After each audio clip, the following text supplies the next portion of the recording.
बंदे नहीं बैठ सकते। चलो, नया chapter, law relating to negotiable instruments. ठीक है, नेगोशिएबल इंस्ट्रूमेंट्स क्या होते हैं? जो चेक, बैंक ड्राफ्ट और bills of exchange, promissory note. ठीक है, ये हमारे नेगोशिएबल इंस्ट्रूमेंट्स होते हैं। हमको तीन नेगोशिएबल इंस्ट्रूमेंट पढ़ने, there can be more such negotiable instruments. हमको तीन पढ़ने। भूमिका स्टार्टेड द क्लासेस। हमको तीन पढ़ने हैं, bills of exchange, promissory note और चेक। ठीक है, तीन पढ़ने हैं हमको। कौन कौन से? Bills of exchange. एक इसको बुक दे दो प्लीज, जरूरत नहीं पड़ेगी पर दे दो। Bills of exchange, promissory note और चेक। किस किस ने ये चीजें देखी हैं लाइव? चेक तो आई गेस सबने देखा होगा। प्रॉमिसरी नोट देखा है कभी? नहीं देखा। बिल्स ऑफ एक्सचेंज कोई इनवॉइस देखा है? बिल नहीं देखा आज तक? तो बिल्स ऑफ एक्सचेंज मतलब बिल, जो दुकान में बिल देते हैं वो। ठीक है, अब देखो चेक कैसा होता है।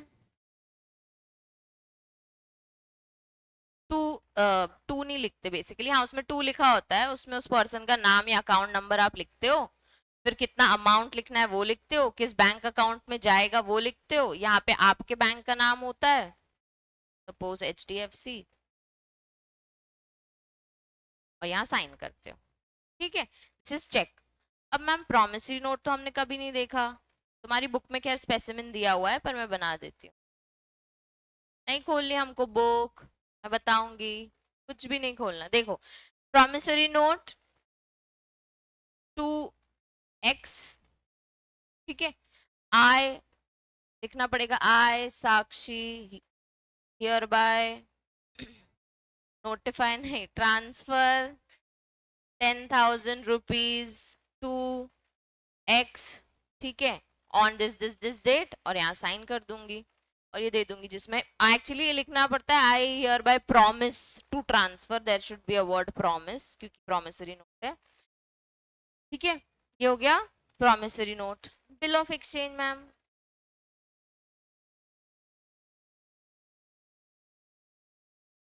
बिल ऑफ एक्सचेंज में क्या होता है?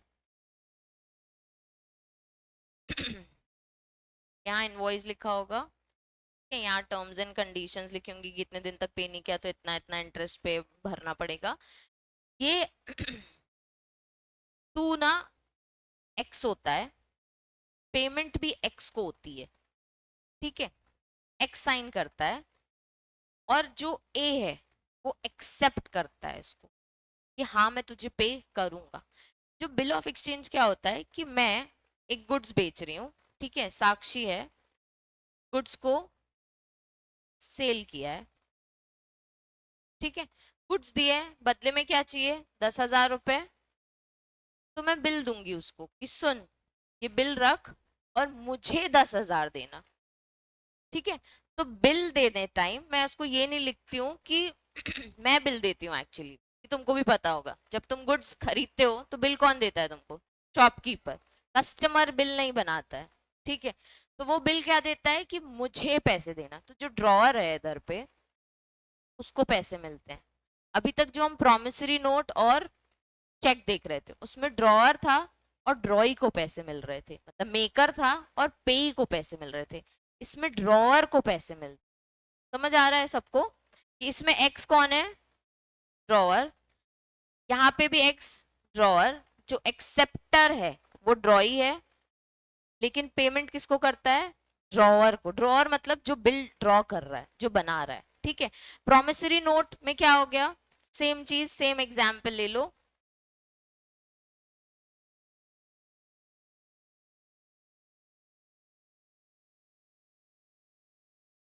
हाँ, क्योंकि आप एक बात बताओ, सिंपल बिल ले लो। ठीक है, कौन सी शॉप गई हो? क्लॉथिंग की। ठीक है, ठीक है, कोई ब्रांड है एंड करके, उस ब्रांड स्टोर पे गई हो, तो पेमेंट किसको करते हो? एंड को। साइन कौन करता है? एंड। यहाँ पे अनन्या एक्सेप्ट करेगी इसको। ओके, आई एक्सेप्ट कि मुझे तुम्हें पे करना है। तो ये जो डबल लाइंस है ना, ये लाइन खींच के अगर तुमने साइन कर दिया तो ये एक्सेप्टिंग कि हाँ तुम एंड ब्रांड को पे करोगे। तो ये जो बीच में अनन्या का नाम आता है ना और साइन आता है, दैट इज एक्सेप्टेंस। ठीक है। अब प्रॉमिसरी नोट जो है बच्चे, उसमें एक मेकर होता है, जैसे साक्षी है तो आई साक्षी प्रॉमिस टू पे इतना इतना रुपीज टू एक्स, और साक्षी साइन करेगी। ठीक है। और प्रॉमिसरी नोट किसको दे दूंगी? एक्स को। तो ड्रॉ मेकर कौन है? साक्षी। पेई कौन है? एक्स। ठीक है। तो इधर पे ड्रॉअर है और ड्रॉई है। ड्रॉअर जो प्रॉमिसरी नोट बना रहा है वो पेमेंट करता है। इसमें सिर्फ इतना ही डिफरेंस है। चेक में देखो, अब चेक तुम किसके नाम पे बनाते हो? बैंक के नाम पे ना। अपने बैंक को इंस्ट्रक्शन देते हो कि इस पर्सन को पे कर देना। तुम्हारा एक बैंक अकाउंट है एचडीएफसी में, उधर पे तुम ये चेक अपने पर्सन को जिसको तुम्हें पे करना है उसको बोलते हो एचडीएफसी चले जाना इन कैश करा लेना, या एचडीएफसी को बोलते हो एसबीआई में पेमेंट डाल देना इस पर्सन की। फिर देखा है crossing of cheques, a lot of cross हम बनाते हैं, वो हम सीखेंगे। पर हम इसमें क्या कर रहे हैं, जो ड्रॉअर है जो कि है साक्षी, ठीक है, वो इंस्ट्रक्शंस दे रही है अपने बैंक को कि किसको पेमेंट कर देना है, थर्ड पर्सन को। तो यहाँ पे ये ड्रॉई हो गया, बैंक ड्रॉई हो गया। किसको इंस्ट्रक्शंस देते हैं हम?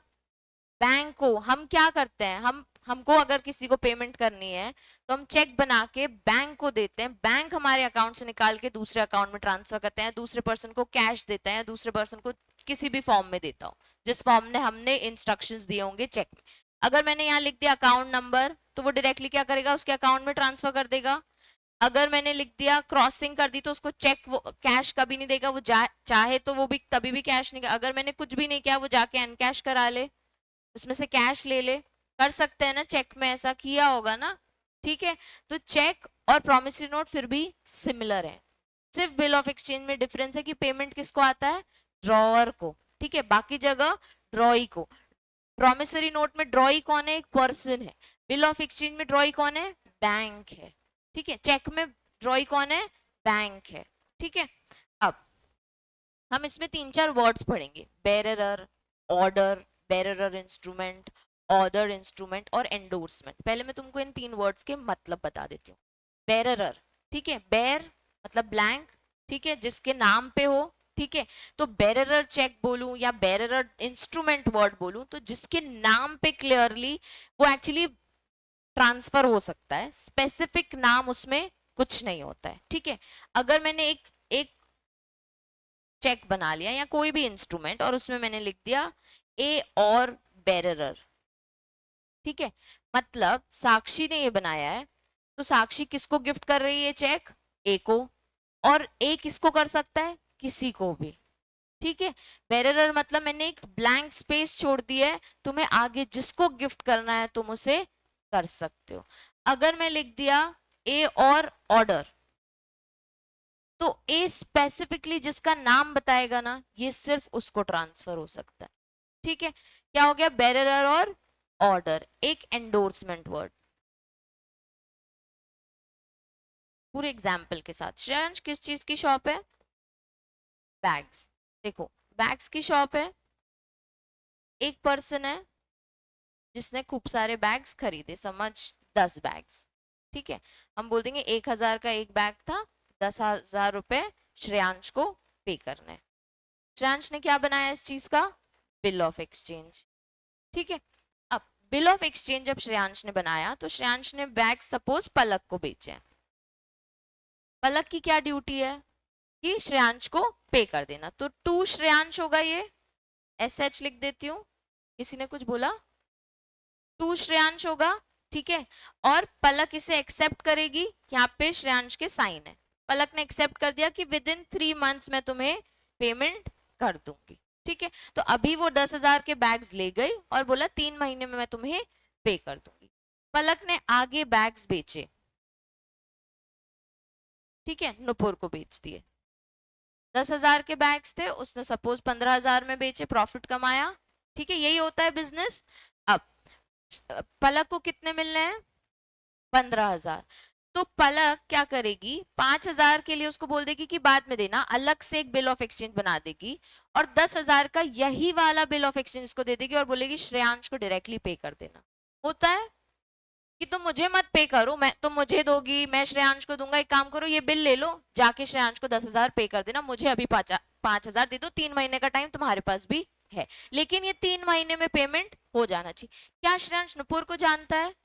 क्लास में जानता है, ऐसे बिजनेस टर्म्स में नहीं। उसने किसके साथ डील किया? पलक के साथ, ठीक है। ये जो पलक ने कांड किया ना इधर से उधर बिल ट्रांसफर करने का, इसको बोलते हैं एंडोर्समेंट, ठीक है। उसने अपनी जो ड्यूटी थी या अपनी जो रिस्पॉन्सिबिलिटी टू पे समबडी वो एंडोर्स करा दी, ठीक है। अब नुपुर की ड्यूटी है कि 3 मंथ्स में श्रेयांश को पे कर दो। तुमसे क्वेश्चंस कैसे आते हैं कि जैसे पलक है, अब इसमें सिर्फ 3 लोग इन्वॉल्व थे, पहले 3 लोग समझते हैं कि पलक ने क्या किया, एक बिल ऑफ एक्सचेंज एंडोर्स किया नुपुर को। इफ नुपुर ने श्रेयांश को पे नहीं किया तो क्या? ये तुमको जेन्युइनली पता है कि श्रेयांश क्या बोलेगा कि भाई मेरे को तेरे से पैसे लेने थे, 3 महीने में नहीं आई, ये बोलेगी नुपुर आएगी देने, कोई नुपुर उपुर नहीं आई, तू मुझे भर पैसे, ठीक है। अब ये जो बिल ऑफ एक्सचेंज है, ये जो बिल ऑफ एक्सचेंज के चलता है, ये कैसे चलता है? पलक ने एक्सेप्ट कर दिया, 3 महीने बाद ना इसकी भी 3-4 कॉपीज बनती हैं, 3 महीने बाद ना श्रेयांश पलक के पास जाएगा, यू एक्सेप्टेड दिस, पे मी 10,000, ठीक है। पलक नुपुर के पास जाएगी, यू एक्सेप्टेड दिस, पे मी 10,000, पे Shreyansh 10,000 if she has endorsed, ठीक है। तो ये जो 3 महीने में ये रिकॉल कराना या याद दिलाने की ड्यूटी आप अपने अपने पर्सन को दिलाओगे। इफ इस पर्सन ने नहीं पे किया है तो आप इससे लोगे, ये उनसे लेगी, मतलब गोल गोल घूमेगा ना, श्रेयांश पलक से लेगा, पलक नुपुर से लेगी। इसमें हमने 3 पार्टीज थी, वो लोग 5 पार्टीज कर देते हैं, ठीक है। जैसे ए ने बी को गिफ्ट किया, बी ने सी को गिफ्ट किया, सी ने डी को गिफ्ट किया। अब 2 वर्ड्स और समझाऊंगी, ये सबको समझ आ गया? 2 वर्ड्स और, बेयरर, ऑर्डर, एंडोर्स, तीनों सबको। एक होता है होल्डर और एक होता है होल्डर इन ड्यू कोर्स, जिसको हम बोलते हैं holder in due course, short में हम बोलेंगे बार बार HIDC। क्या बोलेंगे? HIDC का फुल फॉर्म। अब तुम बताओ मैम, होल्डर मतलब holder of bill of exchange या holder of negotiable instrument I would say, और holder in due course of negotiable instrument क्या होंगे? होल्डर मतलब ये मिथ है, इसको भूल जाओ। तुमको लगता होगा होल्डर वर्ड है तो इसका जेन्युइन मतलब होगा जो पर्सन होल्ड कर रहा है, नहीं, ठीक है। इसका मतलब है जिसके पास राइट हो इस चीज का, इस इंस्ट्रूमेंट पे, इस इंस्ट्रूमेंट को एनकैश कराने का, इस इंस्ट्रूमेंट को एक्सेप्ट कराने का, इस इंस्ट्रूमेंट को एंडोर्स कराने का, जिसके पास राइट है वो कौन होता है? होल्डर, ठीक है।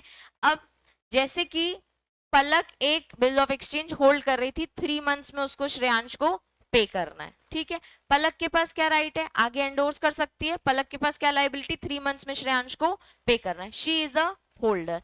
पलक बिल लेके जा रही थी और वो बिल गिर गया, ठीक है, उसको नंदिनी ने उठा लिया, तो क्या नंदिनी होल्डर है? तुम्हारी लैंग्वेज में हाँ कि मैम वो होल्ड कर रही है ना मतलब वो होल्डर है, पर नहीं। क्या उसके पास कोई राइट है? क्या उसके पास रिस्पॉन्सिबिलिटी थी महीने को श्रेयांश को देना है? क्या वो इसे एंडोर्स कर सकती है? नहीं, ठीक है। तो जो पर्सन के पास गलती से आ जाता है या फिर किसी उसने अपने किसी एजेंट को होल्ड करने के लिए दिया फॉर टाइम बीइंग कि रखो इसको संभाल के, जितने इनवॉइसेस हैं अपन को 3 महीने में पे करना है, वो लोग होल्डर नहीं होते। जो इसे एक्चुअल में होल्ड करते हैं वो होल्डर नहीं होते। जिसके पास इसका राइट क्रिएट होता है, जिसके पास इसकी लाइबिलिटी होती है, वो पर्सन होल्डर होते। होल्डर इन ड्यू कोर्स, हमारे पूरे चैप्टर में, हमारे पूरे एक्ट में होल्डर इन ड्यू कोर्स को राजा माना गया है। उसको सारे राइट्स दिए हैं, उसको बहुत फ्लेक्सिबिलिटी दी हुई है, वो पर्सन है जिसको ये पैसा अल्टीमेटली मिलता है, ठीक है। जैसे ए ने एक चेक बी को दिया, एनकैश करा सकता है या फिर आगे एंडोर्स कर सकता है, ठीक है। बी ने किसको दिया? सी को दिया। सी ने क्या किया? फ्रॉड। क्या किया? फ्रॉड। अभी सिर्फ मतलब समझो, सी ने क्या किया? फ्रॉड। अब फ्रॉड करके उसने ये डी को पेमेंट कर दी है, डी है HIDC, ठीक है। अब सी ने तो फ्रॉड किया था, अगर सी बोले कि मुझे तो इसका कोई पैसा मिला ही नहीं है, ठीक है, मैंने क्या किया है? फ्रॉड किया है। जब डी के पास चेक आया, ऐसे समझो ए ने बी को दिया तो बी इसमें से पैसे निकाल सकता है, बी के बाद सी के पास फ्रॉड से गया है, ठीक है। फ्रॉड का मीनिंग बताऊंगी क्या होता है। सी के पास फ्रॉड से गया है, समझो कि कुछ ने कुछ गड़बड़ की है, ठीक है।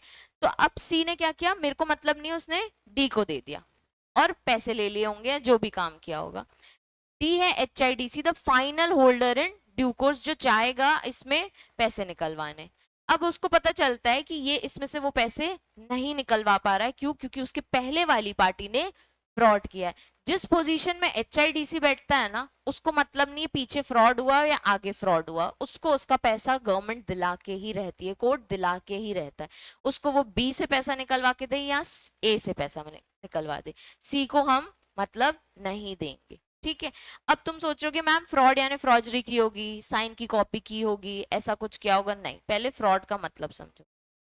एक फ्रॉड होता है और एक फॉर्जरी होती है। फॉर्जरी तुमको पता है, जाली साइन करना। फ्रॉड में इसने क्या किया है कि जैसे सी ने कोई बिजनेस में कुछ गड़बड़ की हो, ठीक है, सी ने क्या किया है, कोई डॉक्यूमेंट में किसी और का नाम लिखना था तो कुछ और नाम लिख दिया। और एक सिंपल एग्जांपल देती हूँ, जैसे कि हमने कौन सा बैग का बिजनेस कर रहे थे, ठीक है, अभी जो पलक ने किया, हम यहाँ फ्रॉड वाले में पलक को डाल देते हैं। अभी क्या हुआ है, एग्जाम्पल उल्टा है। श्रेयांश ने एक इनवॉइस बनाया है, ठीक है, जिसमें या प्रॉमिसरी नोट बनाया, सिंपल प्रॉमिसरी नोट बनाया श्रेयांश ने, कि पलक को बोला कि जाओ नुपुर को इसमें 10,000 रुपए लिख के दे दो। श्रेयांश ने मेन चीज कर दी, अपना नाम लिख दिया कि आई श्रेयांश दिस अमाउंट छोड़ दिया और साइन कर दिया। बोला इसमें है ना उस पर्सन का नाम लिख दो नुपुर का और 10,000 रुपए लिख दो। ऐसे करते हैं बॉस लोग, ठीक है। अभी श्रेयांश बॉस है, उसने पलक को बोला इसमें 10,000 रुपए लिख के किसको दे दो, नुपुर को दे दो। नुपुर पलक ने क्या किया, यहाँ लिखा 15,000 और लिख दिया टू नुपुर। कितना अमाउंट बोला था श्रेयांश ने, 10,000, इसने कितना लिख दिया, 15,000। जब ये नुपुर को देने गई है प्रॉमिसरी नोट, तो नुपुर ने कहा why the hello Shreyansh is paying me 15,000, हमारे बीच तो 10,000 की डील थी, मैंने 10,000 के बैग्स लिए थे, 15,000 क्यों? पलक कह रही है मेरे को तुझे 5,000 देने थे, ये रख ले, ठीक है। उसने अपने ही दुकान के 5,000 रुपए नुपुर को दे दी, जबकि उसे पर्सनली वो चीज पे करनी थी। फ्रॉड है विद श्रेयांश, ठीक है। HIDC यहाँ पे कौन है, नुपुर फ्रॉड कर रही है। नुपुर को क्या लगेगा, आई शुड टेल श्रेयांश कि ये 15,000 का मेरे पास प्रॉमिसरी नोट आया, इट वुड हैव बीन 10,000, तुम्हारे यहाँ जो तुम्हारी एजेंट है वो तुम्हारे साथ फ्रॉड कर रही है, शी इज पेइंग मी 15,000।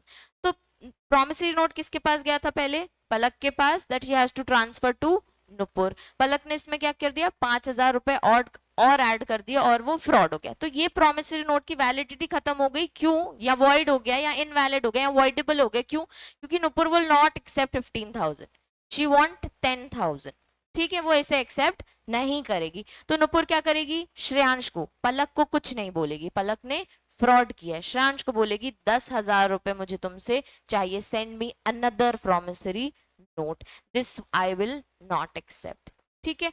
क्योंकि HIDC है इसलिए, तो उसको उसके आगे पीछे कितना भी फ्रॉड हो उससे मतलब नहीं है। सेम चीज अगर ले लो कि यही पलक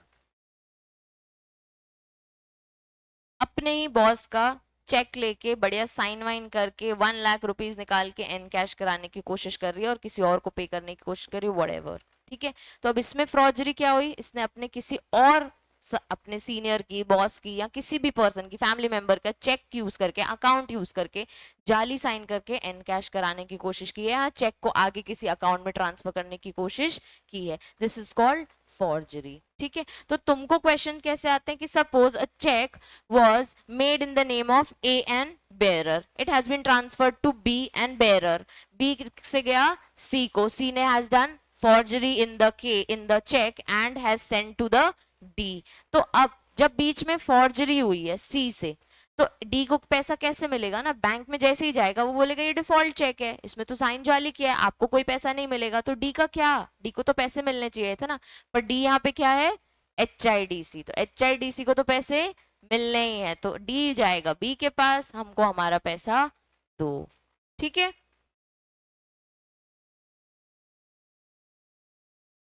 होल्डर इन ड्यू कोर्स, जब आप होल्डर बोल रहे हो तो होल्डर के पास क्या है, सारे राइट्स है टू एंडोर्स इट और to give the liability. Holder in due course is that person who finally gets the check and who is going to the bank and encashing it. That person is holder in due course. किस basis में, जैसे कि हमारे case में पलक नहीं, श्रेयांश, नुपुर और पलक थे, 3 लोग थे, ठीक है। अब हमने अगर प्रॉमिसरी नोट देखा कि श्रेयांश ने एक प्रोमिसरी नोट बनाया 10,000 का कि पलक ये तेरा, पलक को भी नुपुर को पे करना था, तो पलक ने फिर नुपुर को पे किया। नुपुर इज HIDC, ठीक है, holder in due course, the final person who get the payment, ठीक है।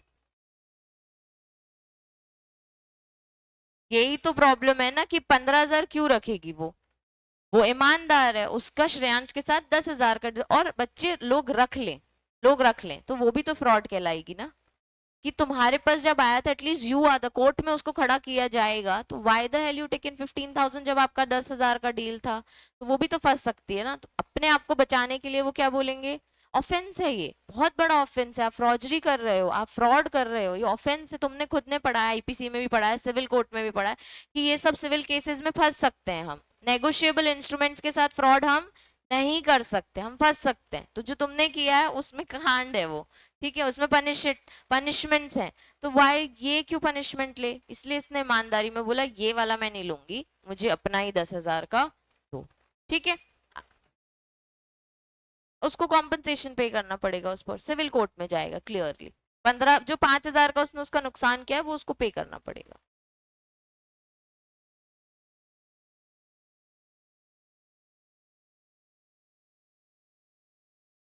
हाँ, ए ने बनाया ना,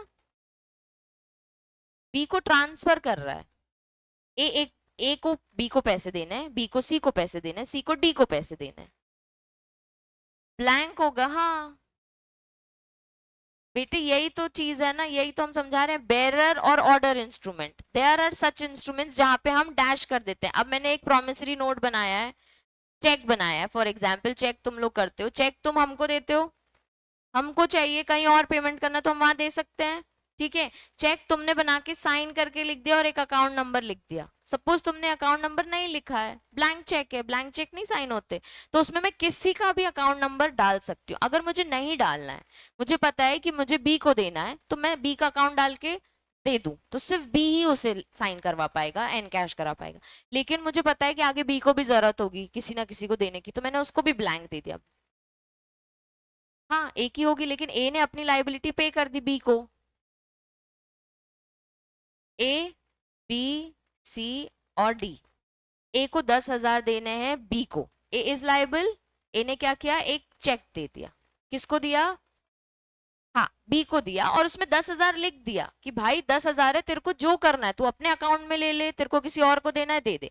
अब B is also liable to pay C, अब बी को भी सी को 10,000 रुपए देने हैं, ठीक है। तो बी ने क्या किया, सेम चेक उठा के दे दिया, इंस्टेड ऑफ साइनिंग और मेकिंग अ न्यू चेक, उसने क्या किया, सेम चेक सी को दे दिया, क्योंकि कितने देने हैं, 10,000, सी इज लाइबल टू डी, कितने देने हैं, 10,000, तो सेम चेक उठा के दे दो ना, ठीक है, ये बेरर चेक है। अगर ए ऑर्डर दे देता कि सिर्फ बी को जाएगा, तो बी आगे इसको एंडोर्स नहीं कर सकता, ये एंडोर्समेंट चल रहा है। अब बिजनेस वर्ल्ड में सोचो, श्रेयांश बैग का बिजनेस करता है, ठीक है, तो सिर्फ एक जन से डील करता है क्या, बैग्स खरीदता भी होगा, बैग्स मैन्युफैक्चर से भी लेता होगा, बैग्स का आइटम चेन वगैरह भी रखता होगा, और 10 जगह बेचता भी होगा, ठीक है। तो जो हमारा श्रेयांश है उसने 10 जगह से पहले माल लिया और फिर 10 जगह माल दिया, तो जब लिया तो क्या किया, पेमेंट की, और जब दिया तो क्या किया, पेमेंट ली, तो पेमेंट ली तो देने के लिए यही पेमेंट यूज कर ली, कर सकते हैं ना ऐसा। जब बैग बेचे पलक को तो 10,000 लिए, जहां से खरीदे थे वहां 5,000 पहुंचा दिए, ठीक है। तो अब ये पेमेंट तुम पैसे में कर रहे हो, 10 जगह वो नहीं पहुंच सकता, तो वो क्या कर रहा है, उसी के एजेंट को वसूली समझती हो, तो वसूली में या तो कैश आती है या चेक आते हैं, तो सबके पास जो चेक पड़े होते हैं वो दे देते हैं कि जाओ एन कैश कराओ। अब कई बार ये डिसऑनर हो जाते हैं कि इस अकाउंट में पैसे नहीं है, that is also a fraud, तो सेक्शन 138 में आपको पनिशमेंट होती है इसकी, वो क्रिमिनल केस में चला जाता है। तो both actions can be taken, criminal and civil. अब सबको क्लियर है, हम जो स्टोरी लाइन समझ रहे थे, नेगोशिएबल इंस्ट्रूमेंट का बेस यही है। इस पूरे एक्ट से तुमको आते हैं एक या दो केस लॉज, ठीक है, यही एंडोर्समेंट को लेके, या holder and holder due course पूछ लेंगे, या टाइप्स ऑफ इंस्ट्रूमेंट पूछ लेंगे। अब अगर समझना है व्हाट इज नेगोशिएबल इंस्ट्रूमेंट, हम इन तीन चीजों को नेगोशिएबल इंस्ट्रूमेंट क्यों बोल रहे हैं, क्योंकि ये नेगोशिएबल है, यू कैन ट्रांसफर देम, ठीक है, इसलिए हम इनको क्या बोलते हैं, negotiable instruments. An instrument the property in which is acquired by anyone who takes it bona fide and for value, notwithstanding any defect of title in the person from he took it. ये क्यों लिखा है? कोई title में defect नहीं होना चाहिए, क्योंकि जब ए बी को ट्रांसफर कर रहा है तो ए के पास जेन्युइनली उसका टाइटल है, ए को रास्ते मिला हुआ चेक वो ट्रांसफर नहीं कर सकता, अगर करेगा तो वो भी फ्रॉड में कवर हो सकता है. From which it allows that an instrument cannot be negotiable unless it is such, मतलब अगर proper title नहीं है तो वो negotiable नहीं है. And such a state that the true owner could transfer the contract or engagement contained therein by simple delivery of instrument. मतलब एक owner का अगर किसी के साथ भी कोई contract है तो वो simple negotiable instrument transfer करके उसके साथ अपनी deal को fulfill कर सकता है. ठीक है. According to this section, following conditions of negotiability. देखो, the instrument should be freely transferable. ये तो हमें पता है, ए बी को कर रहा है, सी सी को कर रहा है, डी डी को कर रहा है, ऐसे करते करते वो लोग क्या कर रहे हैं? फ्रीली ट्रांसफर कर रहे हैं. An instrument cannot be negotiable unless it is such and in such state that true owner could transfer by simple delivery or endorsement and delivery. क्यों ऐसे लिखा है? या तो हाथ में दे दो किसी के, मर डिलीवरी इज बेयरर इंस्ट्रूमेंट, या ऑर्डर इंस्ट्रूमेंट मर डिलीवरी किसी पर्सन के हाथ में दे दो, या उसमें पीछे लिख दो कैन बी एंडोर्स. तो फिर क्या होगा? बी को भेजने के बाद बी सी को दे, डी को दे, ई को दे, उसको कोई मतलब नहीं है. The person who takes it for value in good faith and is not affected by the defect in title of the transferor. अब जब डी ले रहा था सी से, पलक क्या कर रही थी? फ्रॉड कर रही थी. जब नुपुर उससे ले रही थी, गुड फेथ में ले रही थी, वो कंसिडरेशन में था, उसमें कोई ना कोई वैल्यू थी. तो जो पर्सन गुड फेथ में लेता है ना, वो ही हमारा होल्डर इन ड्यू कोर्स होता है. ठीक है, कि होल्डर इन ड्यू कोर्स की बेसिक अगर हम डेफिनेशन देखें तो वो पर्सन जो गुड फेथ में ले रहा है, फॉर कंसिडरेशन ले रहा है, और विद इन द वो टाइमलाइन जो होता है ना, जिसमें आपको जैसे 3 मंथ्स में पेमेंट करना था बिफोर द मेच्योरिटी फी से, तो बिफोर द मेच्योरिटी वो उस चेक को या प्रोमिसरी नोट को या बिल ऑफ एक्सचेंज को ले रहा है. वो पर्सन कौन होता है? Holder in due course. ठीक है. अगर बी आगे ट्रांसफर नहीं कर रहा है तो बी भी होल्डर इन ड्यू कोर्स है. अगर सी आगे ट्रांसफर नहीं कर रहा है तो सी भी होल्डर इन ड्यू कोर्स है. डी लास्ट में रख रहा है तो डी भी होल्डर इन ड्यू कोर्स है. और ए भी किसी को नहीं दे रहा है तो ए भी होल्डर इन ड्यू कोर्स है, अगर उसको कहीं से चेक मिला है. तो हर पर्सन जब उसके पास चेक आता है वो होल्डर इन ड्यू कोर्स कहलाता है, अगर वो आगे ट्रांसफर ना करे. ठीक है. तो holder in due course HIDC को हम क्या बोलते हैं? गुड फेथ, बिफोर मेच्योरिटी और for some consideration. Such a person can sue upon the instrument in his own name. अगर कुछ भी गड़बड़ हुई तो अब जिसके पास वो इंस्ट्रूमेंट है वो पीछे पीछे लोगों को जाके सूट फाइल कर सकता है. ठीक है. तो 3. हाँ, एक जो उसके पास चेक आया है, अगर उससे पहले फ्रॉड हुआ है तो आप उसको सूट फाइल कर सकते हो. जैसे तुम्हारे पास पलक से प्रॉमिसरी नोट आया था, उसमें 15,000 लिखे थे, अगर तुमने 10,000 की डील की तो तुम उसको सूट फाइल कर सकते हो. ठीक है. अब 3 चीजें, फ्रीली ट्रांसफरेबल, गुड फेथ में होना चाहिए, फॉर सम कंसिडरेशन, और सूट फाइल कर सकते हैं. ठीक है. ये हमारे बेसिक असेंशियल्स या नेगोशिएबिलिटी के बेसिक कंडीशंस होते हैं. लास्ट में देखो, मुझे तुम्हें एक चीज पढ़ानी है. चैप्टर पेज नंबर बता रही हूँ,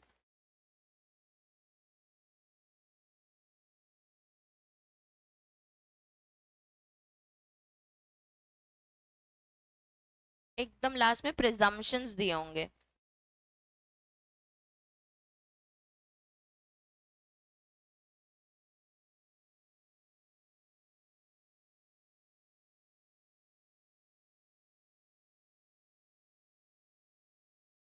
हाँ,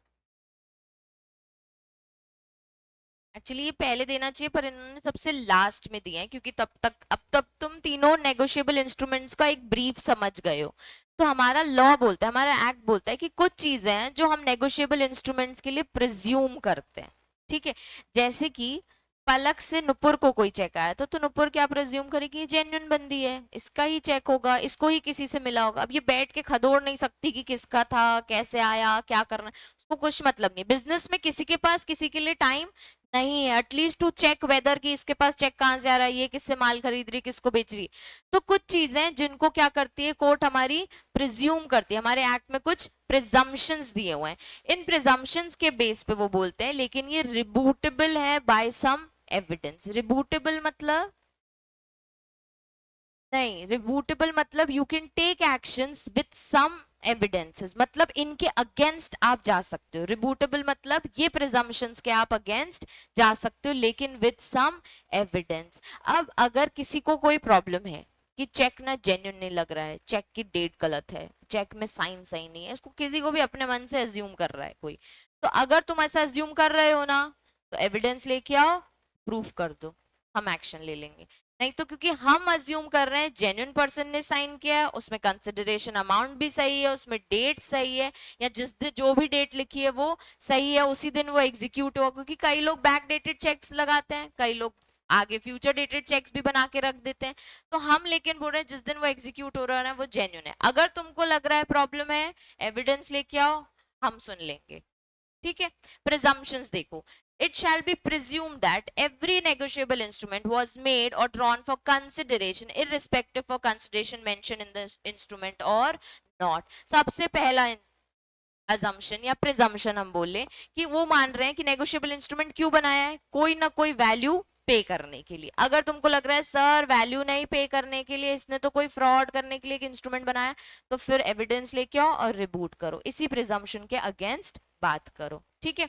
every negotiable instrument having a date was made on such date. अब मैं आज की तारीख है 13 तारीख, अब मैं 11 तारीख का चेक बनाऊं, 11/10, वो लोग क्या सोचेंगे कि जो चेक है वो 13 तारीख को वो पक्का ना 11 को ही बना होगा, लेकिन मैं बना कब रही हूं, आज को। ठीक है, 13 को। तो तुमको प्रॉब्लम है कि तुमको पता है कि ये चेक तो 11 को नहीं बना था, 13 को बना था, आगे एविडेंस लाओ, प्रूफ करो। लेकिन हम कंज्यूम करते हैं कि जिस दिन डेट लिख रही है उसी दिन वो चेक साइन हो रहा है। ठीक है। कई बार क्या होता है, पापा लोग चेक बुक लेके आते हैं, मम्मी को बोलते हैं पूरे पेजेस ना साइन करके रख दो।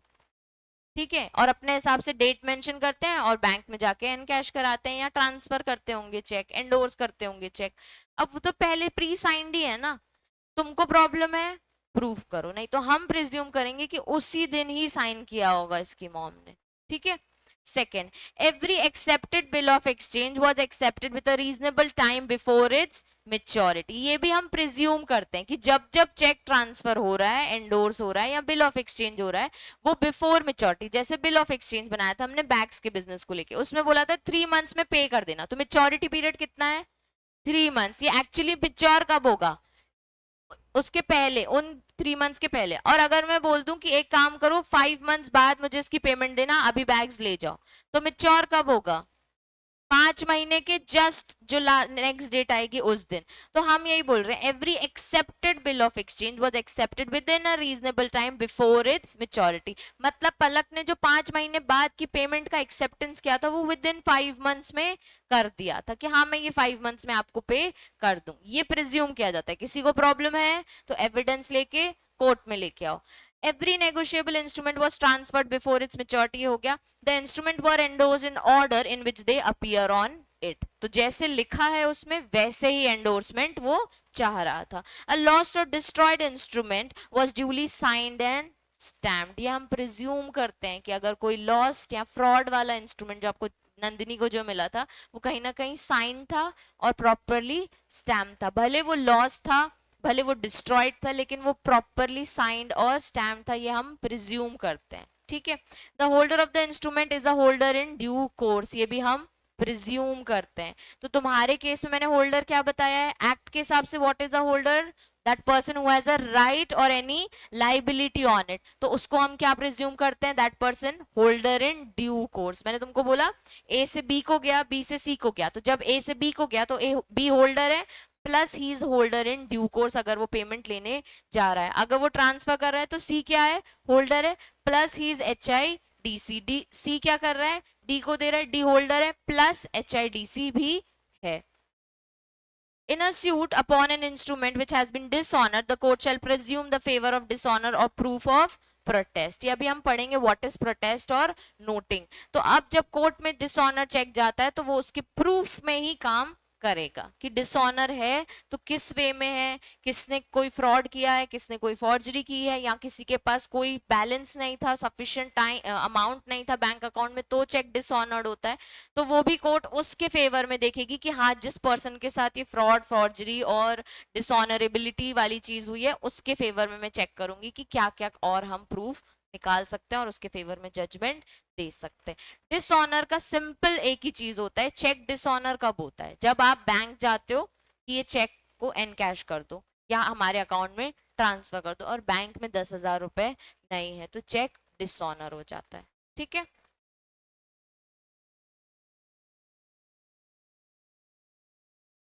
ऐसे लग रहा होगा तुमको बहुत बड़ा चैप्टर है, पर बहुत छोटा चैप्टर है।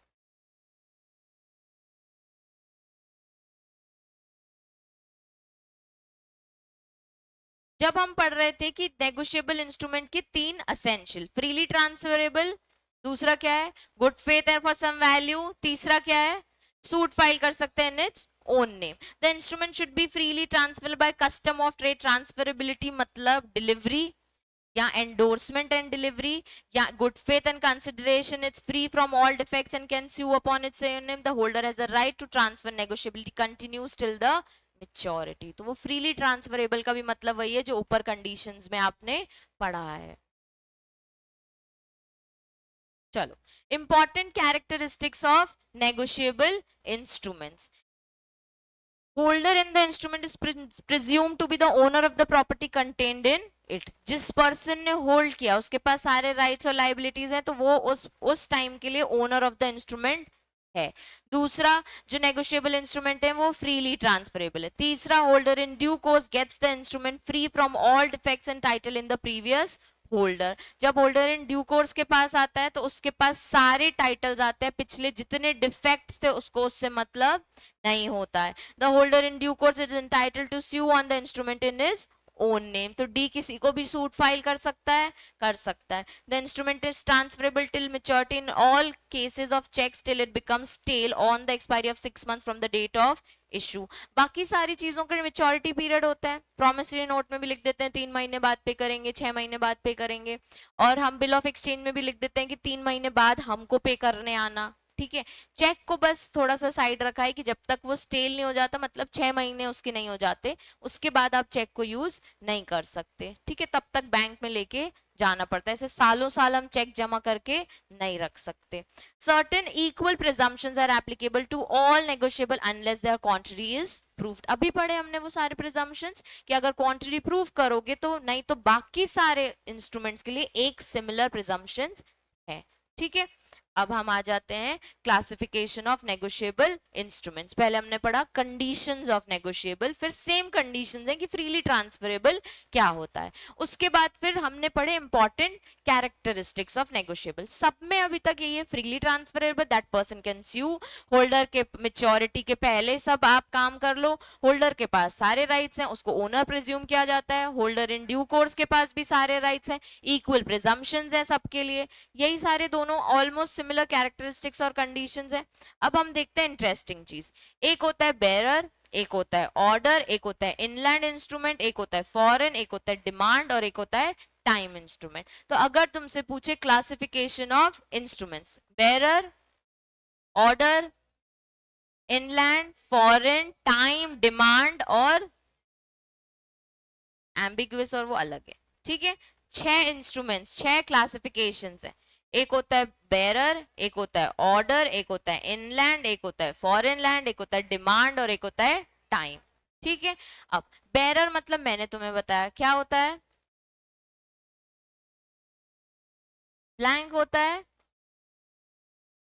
Promissory note, bill of exchange और चेक। जब भी आप इसको एक्सप्लेन करोगे, देखो वो लोग तीनों चीजें लिख रहे हैं, promissory note, bill of exchange और चेक, तो आपको भी तीनों वर्ड्स लिख के आने हैं।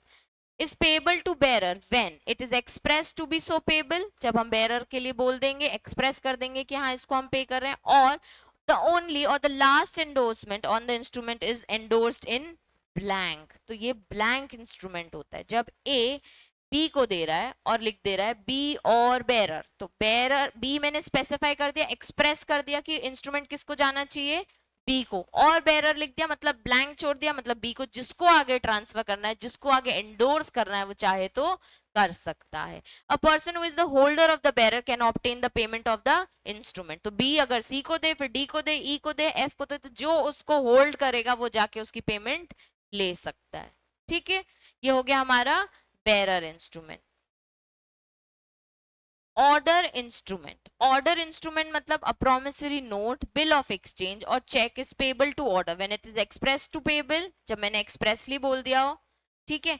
दूसरा, when it express to be payable to a particular person and does not contain any words prohibiting transfer or indicating an intention that it shall not be transferable. मतलब ए ने एक इंस्ट्रूमेंट बनाया, लिख दिया बी एंड ऑर्डर या और order, मतलब B जिस पर्टिकुलर पर्सन का नाम देगा उसी को ही पेमेंट होगी. बी के बाद सी को गया तो सी अपने हिसाब से डिसाइड नहीं कर सकता, क्योंकि मैंने बी का नाम लिख दिया था कि बी जिसका पर्टिकुलर पर्सन का ऑर्डर देगा उसी को ही जाएगा. ठीक है. तो जो बेरर होता है ना, वो ऐसा इंस्ट्रूमेंट है कि जो पर्सन उसे होल्ड कर रहा है ना, वो जाके पैसे ले ले. ठीक है. और ऑर्डर इंस्ट्रूमेंट जिसमें उसका ऑर्डर आएगा ना, वही पैसे ले सकता. ठीक है. अब होता है एक इनलैंड और फॉरेन, दो चीजें. एक इनलैंड इंस्ट्रूमेंट ऐसा लग रहा है हाँ इंडिया की बात कर रहे हैं, एक फॉरेन ऐसा लग रहा है हाँ फॉरेन इंस्ट्रूमेंट की बात कर रहे हैं. इनलैंड इंस्ट्रूमेंट मतलब एनी इंस्ट्रूमेंट कहीं पे भी बना रहे हो, लेकिन पे इंडियन रेसिडेंट को कर रहे हो. ठीक है. इनलैंड से समझो यहाँ के रेसिडेंट को पे कर रहे हो. फॉरेन इंस्ट्रूमेंट बना रहे हो कहीं पे भी, लेकिन इंडिया के रेसिडेंट या फॉरेन रेसिडेंट को भी पे कर सकते हो, दोनों को. ठीक है. अब पॉइंटर्स पढ़ो. A promissory note, bill of exchange, cheque drawn और मेड इन इंडिया, कहां बना रहे हैं, और made pay bill drawn upon any person resident in India. तो किसको पे कर रहे हैं, any person who is resident India, shall be deem to be an inland. तो इंडिया में बनाया और कहीं पे भी पे किया, बट जो पर्सन है वो कौन है, resident in India. Since promissory note is not drawn or any person in inland, promissory note is one which is made payable in India. ये इंडिया में ही चलता है तो इसको हम इंडिया में ही कंसिडर करेंगे. Subject to this exception, an inland instrument is one which is either, अब clearly उन्होंने बोल दिया, drawn and made payable in India, drawn in India upon such person resident therein, even though it is made payable in foreign country. मतलब draw India में किया, पे कहीं पे भी किया, लेकिन किसको किया, इंडियन रेसिडेंट. अब इंडियन रेसिडेंट इंडिया में हो चाहे फॉरेन में हो, हमें मतलब नहीं है. ड्रॉ इंडिया में करो, pay to anybody who is sitting in foreign और in India, but Indian resident होना. Made payable in foreign country, वही मैं कह रही हूँ कि फॉरेन में पे करो चाहे इंडिया में पे करो, लेकिन पे किसको करो, रेसिडेंट इन इंडिया. अब वो फॉरेन में बैठा है लेकिन इंडियन रेसिडेंट है. ठीक है. अब foreign instrument, an instrument which is not inland instrument, simple. सबसे पहले तो हम दिमाग में डाल दें, हाँ जो इंडिया वाला नहीं है ना, उसको क्या बोल रहे हैं, वो foreign instrument. Is deem to be foreign. Essentials क्या है, it must be drawn outside India, made payable outside India और इनसाइड इंडिया. वो वाला ड्रॉ कहाँ हो रहा था, इंडिया में. इंडिया में ड्रॉ हो रहा था इनलैंड वाला. ठीक है. It must be drawn in India, made payable outside India, drawn on a person resident outside India. तो अब जब foreign instrument, foreign land, foreign instrument की हम बात करें, तो पहली बात वो इंडिया में बन रहा है, तो पे इंडिया में हो चाहे बाहर पे हो. ठीक है. दूसरा, वो इंडिया के बाहर बन रहा है, लेकिन पे भी कहाँ हो रहा है, इंडिया के बाहर ही के किसी रेसिडेंट को हो रहा है. ठीक है. तो अगर तुम सोच रहे हो मैम तो हम क्यों पढ़ रहे हैं, क्योंकि कुछ ऐसे फॉरेन इंस्ट्रूमेंट जो यहाँ ड्रॉन होते हैं, इंपोर्ट एक्सपोर्ट करते हैं, लेकिन हम पे किसको करते हैं, बाहर वाले को. ठीक है. तो उसको हम फॉरेन इंस्ट्रूमेंट बोले. ठीक है. इनलैंड समझ आ गया. ठीक है. ये वाला जो इंस्ट्रूमेंट है फॉरेन इंस्ट्रूमेंट, वो क्या किया है, किसी ऐसे पर्सन ने जो बाहर ही ड्रॉ किया है. ठीक है. मतलब कि एक हमारी लीजा है और एक हमारी डॉली है. तो जो हमारी लीजा है वो फॉरेनर है और हमारी डॉली कौन है, इंडियन है. लीजा ने क्या किया, एक चेक ड्रॉन किया है फॉरेन में बैठे बैठे. किसके लिए ड्रॉन किया है, डॉली के लिए, फॉरेन. ठीक है. दूसरा, जो लीजा है उसने क्या किया है, फॉरेन इंडिया में ड्रॉ किया है, बैठी इंडिया में. ठीक है. लीजा ने इंडिया में ड्रॉ किया है और उसके बाद लीजा ने पे भी अपनी ही किसी बहन को लंदन में किया है. ठीक है. तो आप इंडिया में ड्रॉ कर रहे हो लेकिन पे आउटसाइड इंडिया कर रहे हो या इन इंडिया कर रहे हो, फॉरेन. बाहर बना रहे हो और पे इन इंडिया कर रहे हो तो भी फॉरेन। सिर्फ फर्क इतना है बच्चे, जो इंडिया इनलैंड वाला है ना वो बना हम इंडिया में ही रहे हैं, ठीक है, पे भी इंडियन रेसिडेंट को ही कर रहे हैं। ओके, तो जब आप पेमेंट इंडियन रेसिडेंट को करते हो ना तो उसको आप इनलैंड, जब आप पे इंडिया में कर रहे हो, बाहर कर रहे हो, बना इंडिया में रहे हो या फिर बाहर बना रहे हो, उस सबको हम क्या बोलते हैं, फॉरेन इंस्ट्रूमेंट। अब आ जाता है डिमांड और टाइम। डिमांड इंस्ट्रूमेंट मतलब जब श्रेयांश ने एक बिल ऑफ एक्सचेंज बनाया था और दे दिया और बोला जब मैं डिमांड करूंगा ना तब इसका पेमेंट आएगा, मतलब बिल बनाया वही टू ये वो, और एक्सेप्टेंस वाले में लिख दिया ऑन डिमांड, ठीक है। ऑन डिमांड मतलब अब वो कितने टाइम पे भी उसके पास जाए, अब वो एक ऑफ कोर्स रीजनेबल टाइम होना चाहिए, 100 साल बाद आ रहा है कि हाँ वो इतनी बुढ़ापा आ गया, अब बोल रहा है और ये बिल बनाया था दे दो, ऐसा नहीं। एक रीजनेबल टाइम जो एक जेन्युइन टाइम होता है कि चलो 6 मंथ्स 8 मंथ्स ज्यादा से ज्यादा अगर हम बोलें और 1 साल, तो वो ऑन डिमांड लिखने के बाद उसके पास जा सकता है कि ये मेरे को इंस्ट्रूमेंट पे कर दो। ऑन टाइम यानी अगर उसी में वो लिखते एक्सेप्टेंस आफ्टर 3 मंथ्स, तो 3 महीने बाद वो उसके पास जाएगा कि मुझे ये दे दो। तो टाइम में आप टाइम स्पेसिफाई कर देते हो और डिमांड में आप क्या कर देते हो, no time specified payable on demand लिख देते हो, ठीक है। अब एक है एम्बिगुअस और इन इनकोएट और इनकम्प्लीट। क्या टाइम इंस्ट्रूमेंट मतलब कि जब आपने 3 मंथ्स लिख दिया उसमें तब, तब वो मेच्योर हो जाएगा, पे हो जाएगा। अब ये एम्बिगुअस और एक इनकोहेट इंस्ट्रूमेंट। एम्बिगुअस से तुमको क्या लग रहा है, पता ही नहीं है। एम्बिगुअस मतलब धुंधला, सबसे पहले इसका नॉर्मल वर्ड समझो, एम्बिगुअस मतलब धुंधला। तो अगर आपने एक इंस्ट्रूमेंट जिसमें थोड़े बहुत प्रोमिसरी नोट के ड्राफ्टिंग फीचर्स डाल दिए, हाँ, जिसमें थोड़ा बहुत बिल ऑफ एक्सचेंज डाल दिया हो या फिर थोड़ा बहुत चेक जैसा दिख रहा हो, पर चेक जैसा नहीं दिख सकता क्योंकि बिल ऑफ एक्सचेंज और प्रोमिसरी नोट हम खुद बनाते हैं और cheque already drafted by bank होता है, ठीक है। तो अगर तुम ऐसा डॉक्यूमेंट जो थोड़ा बहुत बिल ऑफ एक्सचेंज दिख रहा है, थोड़ा बहुत प्रोमिसरी नोट दिख रहा है, तो वो होगा एम्बिगुअस इंस्ट्रूमेंट। हमको पता ही नहीं है प्रोमिसरी नोट की बात कर रहे हैं कि बिल ऑफ एक्सचेंज की। अब अगर श्रेयांश प्रॉमिस वर्ड लिख देगा और फिर नीचे एक्सेप्टेंस भी डाल देगा, तो ये क्या है, हमको क्या पता क्या बोलना चाह रहे हो भैया, एक चीज बताओ ना।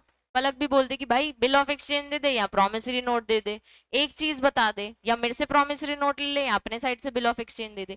तो इसको हम बोलते हैं एम्बिगुअस। इनकम्प्लीट मतलब, इनकम्प्लीट मतलब उसमें बहुत सारी चीजें जो इनकम्प्लीट है लेकिन साइंड और स्टैंप वाली चीज पूरी है।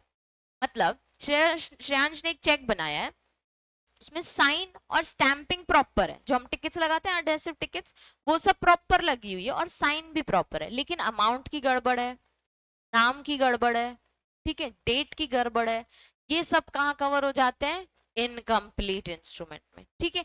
इजी सी लैंग्वेज में लिखा है, इसको तुम रीड कर लेना। तो अगर एम्बिगुअस पूछे तो उसमें 2-3 इंस्ट्रूमेंट्स के फीचर्स हैं, अगर इनकम्प्लीट पूछे तो ये याद रखो साइनिंग और स्टैंपिंग कंप्लीट है, बाकी चीजें इनकम्प्लीट है। ओके, चलो, काइंड्स ऑफ नेगोशिएबल इंस्ट्रूमेंट। तुम दोनों को क्या हो गया है आज, यहीं बैठे हो, वो ये कर रही है, वो ऐसा कर रही है, मैम ऐसा बोल रही है, ये एग्जाम्पल वो एग्जाम्पल। चलो, काइंड्स ऑफ नेगोशिएबल, 3 काइंड पड़े हैं, promissory note, bill of exchange और चेक्स। पहले प्रोमिसरी नोट दिया है, फिर उन्होंने बिल ऑफ एक्सचेंज दिया है, फिर उन्होंने चेक दिया, और हर चीज के अपने एक सिंपल लैंग्वेज में असेंशियल्स और पार्टीज बताई हुई है। जब हम प्रोमिसरी नोट देख रहे हैं तो एक मेकर होता है और एक पेई होता है, ठीक है। अब देखो, इन्होंने बहुत सारी चीजें बताई हैं। प्रोमिसरी नोट क्या है, an instrument in writing not being a bank note और currency note containing an unconditional undertaking. Word याद रखो, अनकंडीशनल अंडरटेकिंग। जब बिल ऑफ एक्सचेंज पढ़ते हैं तो उसमें वो क्या देता है, अनकंडीशनल। अच्छा, चेक में क्या देता है, अनकंडीशनल ऑर्डर, बैंक को ऑर्डर देता है इसको पे कर दो, तो उसको हम बोलते हैं अनकंडीशनल ऑर्डर। प्रोमिसरी नोट में हम क्या बोल रहे हैं, अनकंडीशनल अंडरटेकिंग।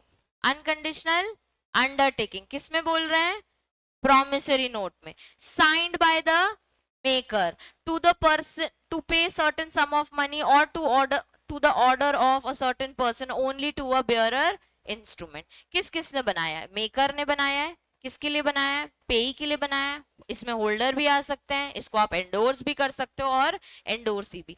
जब पलक एंडोर्स कर रही थी नुपुर को, तो पलक कौन है, और नुपुर कौन है? एंडोर्सी। इसमें किसी को कोई डाउट?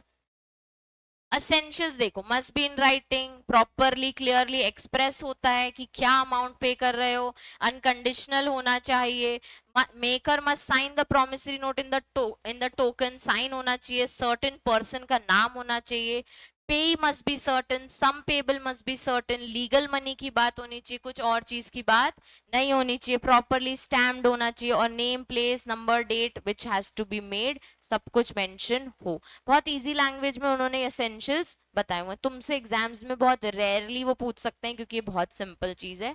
तुम सीएस एग्जीक्यूटिव, वो इतनी सिंपल चीज तुमसे नहीं पूछेंगे, पर कभी कभी वो एकदम सिंपल चीज पूछ लेते हैं और हम सोचते हैं अरे वो तो हम बस ऐसे ही रीड करके आए थे। तो तुम इसको रीड करके दिमाग में ऐसे बिठाओगे, अगर एसेंशियल्स आ गए तो हम लिख लेंगे सिर्फ वर्ड्स। सर्टेन होना चाहिए, पे मेकर सर्टेन होने चाहिए, अलग लीगल मनी होना चाहिए, टाइम लिखा हो, स्टैम्प लिखा हो, साइन होना चाहिए, अमाउंट होना चाहिए, नेम डेट प्लेस सब कुछ मेंशन्ड हो, क्लियरली साइन हो। ये सारे एसेंशियल्स तुम अपने दिमाग में बिठा लेना when it comes to promissory note. ठीक है। X made a promissory note of rupees 50,000 to be paid to Y 31st December 2020. Y endorsed the bill Z. Find out who is maker, pay holder, endorsee and endorser. बताओ X कौन है? Maker. किसको पे? Y कौन है? पे। ठीक है। Y यहाँ पे कौन है? एंडोर्सर। ठीक है। और Z कौन है? अब होल्डर फाइनली Y था पहले, फिर Z हो गया। ठीक है। अब आ जाते हैं बिल ऑफ एक्सचेंज। ठीक है। क्या हो गया श्रेयांश? इस चश्मा पहनने का नया तरीका है। चलो, bill of exchange. Bill of exchange हमने समझा क्या होता है। In is instrument in writing containing an unconditional order. Bill of exchange में भी क्या है? Unconditional order. श्रेयांश ने पलक को अनकंडीशनल ऑर्डर दिया था 3 मंथ्स में से मुझे पे कर देना। ठीक है। ड्रॉअर को पेमेंट होती है ultimately, signed by the maker directing a certain person to make a certain money only or to the order a certain person or the bearer of instrument। Same lines लिखी हैं जो promissory note में था उसमें, लेकिन क्या लिखा था? Unconditional undertaking. That person who is making a promissory note अपने आप को एक अंडरटेकिंग में डालता है that I have to pay you 10,000 rupees। इसमें अनकंडीशनल ऑर्डर है, किसी और को अनकंडीशनल ऑर्डर देता है that you have to pay me 10,000 rupees। ठीक है। इसके भी देखो पार्टीज, ड्रॉअर ड्रॉई। ठीक है। Drawer the person who draws the bill, drawee the person to whom the bill is drawn. तो ड्रॉई इसमें वो पर्सन नहीं है जो जिसको पेमेंट मिलेगा, ये वो नहीं है, इट्स नॉट पे। एक्सेप्टर, एक्सेप्टर भी कौन हो गई? पलक हो गई जो एक्सेप्ट करता है। अगर पलक ने एक्सेप्ट नहीं किया ना तो उस बिल की कोई वैल्यू नहीं है।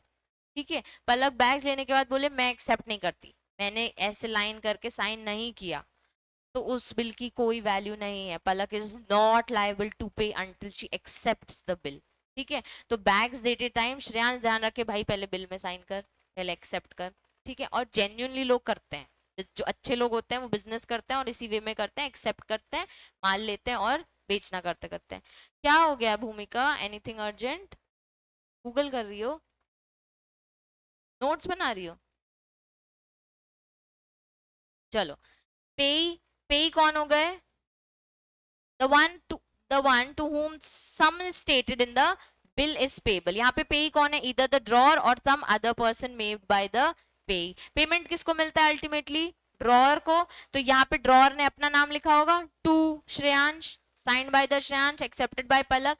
चाहे तो श्रेयांश जिससे मैन्युफैक्चरिंग कराता है बैग्स का उसका नाम लिखते। ठीक है। To manufacturer go pay him 10,000। Palak accept कर देगी, जाके वहां पे करके आएगी। ठीक है। अब the holder, the endorser, the endorsee. Holder कौन हो गया? when the holder endorses the bill to anyone else he becomes the endorser। Holder Palak थी, उसको पे करना था, फिर उसने क्या किया? नुपुर को दे दिया, तो पलक कौन बन गई? एंडोर्सर। फिर endorsee is the person to whom the bill is endorsed। तो एंडोर्सी कौन हो गई थी हमारे एग्जाम्पल में? नुपुर। अब दो चीजें हैं बच्चे, एच और आई देखो, ड्रॉई इन केस ऑफ नीड और एक्सेप्टर ऑफ ऑनर। ड्रॉई कौन है?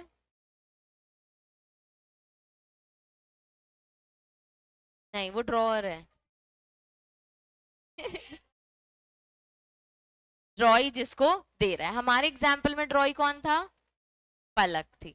ठीक है, अब क्या हुआ पढ़ो पहले। Beside the above parties another person, एक अलग से पर्सन आया है जिसको हम बोल रहे हैं ड्रॉई in case of need, may be introduce at the option of drawer. The name of such person may be either by drawer or by endorser in order to resort may be had time in case of need when the bill is dishonored by either non acceptance non payment। अभी क्या हुआ, पलक suppose जो हमारा example था to Shreyansh, ठीक है, यहाँ पे पलक ने क्या किया, ड्रॉई बनी थी, पलक इसे एक्सेप्ट नहीं कर रही है, ठीक है। अब तीनों चीजें हैं ना, बिल ऑफ अभी तो हम बिल ऑफ एक्सचेंज में देख रहे हैं, तो हमारा बिल पड़ रहा है, पलक ने क्या किया, इसे एक्सेप्ट नहीं किया, पलक बोल रही है मेरे पास पैसे नहीं है, ठीक है। अभी जब बिल बन रहा है, ठीक है, पलक बोल रही है मैं इसे एक्सेप्ट नहीं करूंगी, तो पलक ने क्या किया, नुपुर को आगे कर दिया कि तुम एक काम करो, मैं डायरेक्टली तुम्हें नुपुर से एक्सेप्ट करा के दे रही हूँ, वो तुम्हें पेमेंट कर देगी क्योंकि मैं आगे जाके बैग्स नुपुर को भेजूंगी। तो जो नुपुर है ना यहाँ पे ड्रॉई इन नीड है, ड्रॉई इन नीड है। ड्रॉई कौन पर्सन होता है बिल ऑफ एक्सचेंज में बच्चे, जिसको बिल मिलता है, ठीक है। अब जिसने एक्सेप्ट किया उसको हम बोलते हैं एक्सेप्टर। अगर कोई एक्सेप्टर नहीं है तो अल्टीमेटली एक्सेप्ट किसे करना है, ड्रॉई को। अब ड्रॉई बोल रही है मैं इसे 3 महीने पे नहीं करूंगी तुम्हें, मैं नहीं करूंगी 3 महीने में पे, मैं किसी और का नाम रेफर कर देती हूँ, वो इसे एक्सेप्ट कर देगा, वो तुम्हें आके पे करेगा। तो वो हो जाते हैं ड्रॉई इन नीड, जिसको उसने उसका नाम मेंशन करके उससे एक्सेप्ट कराया, वो हो गए ड्रॉई इन नीड। ये हो गए हमारे इन नीड, जो शुरू में ही बिल बनाते टाइम हो गया। इसके नेक्स्ट पॉइंट है acceptor of honour. Suppose 3 months हो गए, ठीक है, श्रेयांश गया नुपुर के पास, भाई तूने एक्सेप्ट किया था, you are the drawee in need, pay करो मुझे। अब नुपुर हो गई टेंशन में, मेरे पास तो बिल्कुल पैसे नहीं है, ठीक है। श्रेयांश गया पलक के पास, तुमने इसे रेफर किया था, पलक बोली मैंने तो एक्सेप्ट नहीं किया था और मेरे पास भी पैसे नहीं है, मेरे पास तो बिल्कुल ही मत आना तुम, ठीक है, क्योंकि रेफर किसने किया था, पलक ने। अब श्रेयांश को कोई पैसे नहीं देता है, ठीक है।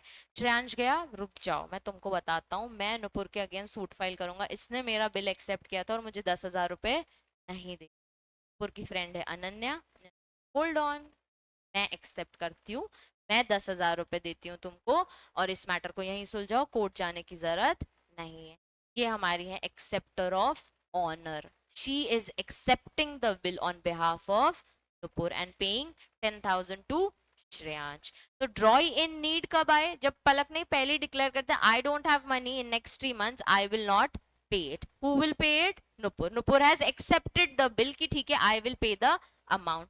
Now when the time comes, maturity खत्म हो गई है, अब पेमेंट की बात आई है, तब सब पलट गए, पे नहीं करेंगे, पे नहीं करेंगे, पे नहीं करेंगे। ऑब्वियसली क्या करोगे श्रेयांश, सूट फाइल करोगे, ठीक है। सूट फाइल करते टाइम अगर इसकी फ्रेंड जाग गई, सपोज जाग गई, जरूरी नहीं है कि अनन्या जागे ही, सूट फाइल हो सकता है, लेकिन अगर जाग गई कि अरे रुको मत मेरी फ्रेंड को परेशान करो, मैं पे कर दे रही हूँ, तो 10,000 रुपीज जो पे करने आया है ना, वो हो जाता है एक्सेप्टर ऑफ ऑनर।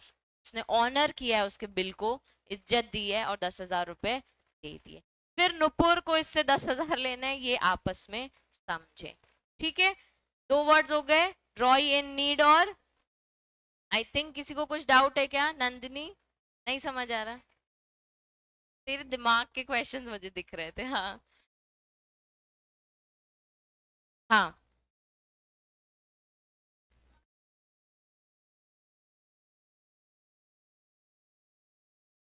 देखो दो एग्जाम्पल्स दिए मैंने, एक ड्रॉई इन नीड के लिए और एक एक्सेप्टर फॉर, हमारे वही मैटर चल रहा है, श्रेयांश ने पलक को दिया, पलक ने इसको दिया। ड्रॉई इन नीड में क्या हुआ, इसने एक्सेप्ट ही नहीं किया था, ठीक है। ड्रॉई इन नीड वाले केस में इसने एक्सेप्ट ही नहीं किया था डायरेक्टली, तो इसने दिया ना कि ये कर देगी पेमेंट। सिंपल सोचो, बैग्स बेचे, पलक ने गुस्से में नहीं बोला है कि मैं पैसे नहीं दूंगी, पलक ने प्यार से बोला भाई मैं पैसे नहीं दूंगी इसके, मैं आगे बैग बेचूंगी, उससे ले लो, ठीक है। तो श्रेयांश ने ऑब्वियसली एक्सेप्ट करेगा ना, उसको तो 10,000 से मतलब है, तो उसने नुपुर का नाम लिखा के नुपुर से साइन करा दिया, तो बिल अल्टीमेटली उसने बोला मेरा नाम डाल ही क्यों रहे हो, डायरेक्टली जो पे करेगी उसका ही डाल दो, तो नुपुर ने एक्सेप्ट कर लिया, ठीक है। अब जब ड्रॉई एंड नीड था, पलक ने क्लियरली बोल दिया ना कि मेरे को नहीं है, तो नीड में थी उसके Nupur, they are also friends, उसने उसके लिए फेवर किया ना, अल्टीमेटली नुपुर ने बिजनेस टर्म्स में ही पलक को फेवर किया होगा। तुम्हारी बात सही है कि मैम बिल तो पलक के नाम पे था, why the hell she is not signing it. उसने उसकी नीड में हेल्प की, you are not paying in next 3 months, I will pay any which way we are dealing in business. ठीक है, तो ये नीड आई है, ये खुद से नहीं आई है, उसको जरूरत थी इसलिए आई है। अब जब इसकी पेमेंट करने की बात आई तो ये भी नहीं कर पा रही है, तो ये इन नीड आई है जो ये है। हाँ, बट शी इज नॉट ड्रॉई, इसका नाम एक्सेप्टेंस कहीं नहीं आ रहा है, पर ये एक्सेप्ट कर रही है बिल को और पे कर रही है, तो इसको हम नाम दे रहे हैं एक प्यारा सा एक्सेप्टर फॉर ऑनर। ठीक है, इसमें एक्चुअली दो पार्टीज उन्होंने एक्स्ट्रा समझाई है, क्योंकि ऐसा होता है, कई बार ऐसा होता है कि बिल ना एक पर्सन एक्सेप्ट नहीं करता है, तो वो बोलता है कि मैं एक्सेप्ट नहीं करूंगी, तो ड्रॉई एंड नीड आ जाता है। ठीक है, कई बार पेमेंट एक्सेप्ट करने के बाद कोई नहीं करता, तो एक्सेप्टर फॉर ऑनर आ जाता है जो पे करता है। कहीं कहीं किसी के भाई भाई नहीं आ जाते हैं कि हम पे कर दे रहे हैं, अरे हमारा छोटा भाई है, कोई बात नहीं, हमारे बिजनेस से ले लो, तो वो लोग सब एक्सेप्टर फॉर ऑनर होते हैं। और ऐसा नहीं है कि ये सब फैमिली टर्म्स में चल रहा है, जो एक्सेप्टर ऑफ ऑनर है उसको बताना पड़ेगा कि मैंने ये पेमेंट की है, तो जो नोटरी पब्लिक होते हैं अपने, ये वहां जाके उनको इन्फॉर्म करना पड़ता है, या उनका नाम कहीं ना कहीं मेंशन आता है कि इस बिल का पेमेंट इस पर्सन ने किया है। तो ऐसा नहीं है कि हम ये फैमिली टर्म्स में समझ रहे हैं तो अच्छा जिसने एक्सेप्ट कर लिया उसको एक्सेप्टर और ऑनर, कल को पापा ने किसी का पेमेंट कर दिया तो आपने पापा को बोल दिया आप एक्सेप्टर और ऑनर हो, आपने इसका पेमेंट किया। अगर पापा ने जेन्युइनली किया है, एक्सेप्टर फॉर ऑनर बन रहे हैं कि कोर्ट में ना जाओ मैं बन जाता हूँ, तो उसकी एंट्री होती है। ठीक है, ये हमारा हो गया बिल ऑफ एक्सचेंज। उसके एसेंशियल्स दिए हुए हैं, writing, unconditional order, drawer, certain, also भी मस्ट बी सर्टेन, और फॉर्मेलिटी जैसे स्टैम्प, डेट, सब करना है। तो पेमेंट, अमाउंट, नेम, डिटेल सब कुछ सर्टेन होना चाहिए। डिस्टिंग्विश तुम एक बार रीड कर लेना, और मैं टैबुलर फॉर्म वाला दे दूंगी, मुझे इसका भी देना है और टीपी एक्ट वाले का भी देना है, मुझे मैसेज डाल दो, कोई मॉर्टगेज चार्ज और भी लीज लाइसेंस इन सब का। अब इनलैंड बिल, फॉरेन बिल हमने पढ़ लिया, सेम चीज लिखी है, जैसे हमने इनलैंड इंस्ट्रूमेंट पढ़ा वैसे ही इनलैंड बिल और फॉरेन बिल। इनलैंड बिल यानी क्या? Bill of exchange is an inland instrument. तो इनलैंड इंस्ट्रूमेंट में आपने क्या पढ़ा बच्चे? इंडिया में, पे भी इंडिया में है या पे बाहर है, लेकिन to the person who is resident in India. Foreign bill जो इनलैंड नहीं है, डीम टू भी क्या होते हैं? फॉरेन होते हैं। Trade bill, bill drawn and accepted for a genuine trade transaction is called term trade bill। मतलब बैग्स को लेके अगर डील हो रही है तो उसको हम क्या बोलेंगे? Trade bill. अकोमोडेशन बिल क्या हो सकता है? What does accommodation mean? Accommodate क्या होता है? होटल में रहने जाते तो नहीं बोलते हैं अकोमोडेशन? सर्विसेज नहीं मिलती अकोमोडेशन, जो तुम्हें स्टे करने की सर्विसेज, वैसे अकोमोडेशन का मतलब ये होता है। ठीक है, अब bill are not genuine trades and they are often drawn for accommodating a party. Accommodation bill is the bill in which person lends or gives his name to oblige a friend or some person whom he knows or otherwise। मतलब किसी और को आप accommodate कर रहे हो, किसी और का नाम उसमें एंटर करा रहे हो। कैसे? In other words, a bill is drawn, accepted or endorsed without consideration is called accommodation bill। अभी क्या हुआ? श्रेयांश ने पलक के नाम पे बिल बनाया था, दे आर फ्रेंड्स, ठीक है, तो उसने उसको अकोमोडेट कर दिया दैट यू हैव टू पे मी। उसके आगे ना उसको एंडोर्स किया ना ही उसने कुछ एक्सेप्ट किया, तो ये एक अकोमोडेशन बिल है जो आपस में फ्रेंड्स के बीच में बन गया, जिसमें एक्सेप्टेंस की नीड शायद इतनी नहीं है। ठीक है, अब the party lending is name to oblige the other party is called accommodating और अकोमोडेशन पार्टी। एक बिल श्रेयांश ने बनाया है, ठीक है, अब इसको ना पलक एक्सेप्ट कर रही है, एक्सेप्ट करके साइन नहीं कर रही है, ले रही है एक्सेप्ट, हिंदी टर्म, ठीक है, इस बिल को ले रही है, तो यहाँ पे श्रेयांश कौन है? अकोमोडेटिंग पार्टी, ठीक है, किसी और को वो दे रहा है। अब जो एक्सेप्ट कर रहा है उसको हम क्या बोल रहे हैं? Accommodation, and the party so obliged is called accommodated. तो पलक क्या है? अकोमोडेटेड। अभी यहाँ पे पलक ने कोई एक्सेप्टेंस का साइन वाइन नहीं किया, जो काम अनन्या कर रही थी, जो काम नुपुर पलक के लिए कर रही थी, ये सब अकोमोडेटिंग और अकोमोडेशन वाली पार्टीज हो गई कि हम तुम्हारे लिए ये चीज एक्सेप्ट कर लेते हैं। 3 months after the date pay और order the sum rupees of 1000, ये उसका स्पेसिमेन तुमको उन्होंने दिया हुआ है। अब bill in sets, right and duplicate bill और bank draft. Bill in set मतलब बच्चे foreign bills are usually in set to avoid the danger of loss. एक बिल के 3-4 सेट बनते हैं, तो फॉरेन बिल में तो ये बहुत ही नॉर्मल है। They are drawn in set of 3, each of is called via, as soon as the one is paid the other becomes inoperative। तो एक ना एक से जुड़े होते हैं, 3 सेट बनाते हैं, सेम कॉपीज बनाते हैं, एक पे हो गया तो बाकी दोनों भी कैंसिल हो जाएंगे। All these part forms bill and drawer must sign and deliver all of them to the payee। payee कौन है? जो पे करेगा, तो बिल ऑफ एक्सचेंज ड्रॉअर ने बना के पेई को दे दिया। The stamp is affixed only one part and one part is required to be accepted. तो वो एक स्टैंप लगा के दे देता है, जो एक्सेप्ट करता है वो उसमें दूसरा स्टैंप लगाता है। But if the drawer mistakenly accepts all parts of the same bill he will be liable each part accepted and it is a separate bill. एक बिल है, 2 बिल है, 3 बिल, ठीक है, सेम है तीनों। जब इसको ये क्या करता है, बना के तीनों पेई को दे देता है, एक रखता है और 2 पेई को भेज देता है। तो जो भेज रहा है ना, उसमें एक में स्टैंप कर देता है और एक बोलता है तुम स्टैंप करके एक्सेप्ट कर लो, ठीक है। लेकिन अगर तीनों भेज दे तो उसके पास कुछ बचा क्या? नहीं। तो तब हम बोल रहे हैं कि तुम्हें एक सेपरेट बिल बनाना पड़ेगा, ये तीनों इनवैलिड कहलाएंगे क्योंकि तुमने एक भी अपने पास नहीं रखा, ठीक है। और क्यों क्यों ऐसा कर रहे हैं? क्योंकि कंफ्यूजन नहीं हो। आप अगर एक बिल बना के भेज दोगे, ठीक है, एक बिल बना के भेज दोगे तो आपके पास प्रूफ है क्या? नहीं है। एक्सेप्टर ने एक्सेप्ट करके उसे रख लिया है, तो आप प्रेजेंट क्या करोगे? जब टाइम आता है ना 3 मंथ्स पीरियड का बाद, तो एक बिल आप एक्सेप्ट करने के लिए उसको शो करते हो, देख तूने इसमें साइन किया था, ये मेरे पास रखा हुआ है, नाउ यू हैव टू पे मी 10,000 या जितना भी अमाउंट है। तो आपके पास कुछ प्रूफ तो होना चाहिए ना। तो जो बिल ऑफ एक्सचेंज बनाते हैं, अगर मैं तुमको प्रैक्टिकली बताऊं, बिल ऑफ एक्सचेंज बनाने के बाद, साइन करने के बाद बिल श्रेयांश के पास ही रहते हैं सारे, ठीक है। 3 मंथ्स बाद वसूली जब होती है ना, 3 मंथ्स बाद उसका कोई एजेंट पलक के पास अपने सारे बिल्स ले जाएगा, देखिए आपने इतने इतने बिल बनवाए थे, इतना इतना एक्सेप्टेंस किया था, अब इतना इतना पे करो। तो पलक क्या करेगी? सारे बिल्स को चेक करेगी। अगर पलक के पास भी इसका एक सेट होता तो वो वेरीफाई करती सारे कि हाँ यही यही यही यही पेमेंट है, हाँ मेरे पास भी कॉपी ओरिजिनल इसके पास थी, मेरे को भी उसने कॉपी दी हुई थी, और फिर सारा पेमेंट कर देगी। प्रैक्टिकली ऐसे होता है, ठीक है। अब बैंक ड्राफ्ट, ये स्पेसिमेन ऑफ बैंक ड्राफ्ट जो तुम लोगों ने बोला था एक और नेगोशिएबल इंस्ट्रूमेंट होता है, वो है bank draft. Right to duplicate bill, read कर लेना एक बार। क्यों डुप्लीकेट बिल की बात हो रही है? क्योंकि सेट इन कॉपीज है, सेम तो फॉरवर्ड नहीं हो रहा, डुप्लीकेट हो रहा है। तो अगर डुप्लीकेट श्रेयांश खुद रखता है तो उसके पास भी उसका राइट है कि देखो तुमने एक्सेप्ट किया था, ये नहीं बोल सकती डुप्लीकेट है। ओरिजिनल हो सकता है पलक के पास, हो सकता है ओरिजिनल श्रेयांश के पास हो और डुप्लीकेट पलक के पास हो, तो पलक डिनाई नहीं कर सकती कि मेरे पास तो डुप्लीकेट बिल है, आई विल नॉट पे एनी बिल, ठीक है। स्पेसिमेन दिया हुआ है चेक्स। चेक्स क्या होते हैं? अनकंडीशनल ऑर्डर ओनली, ठीक है।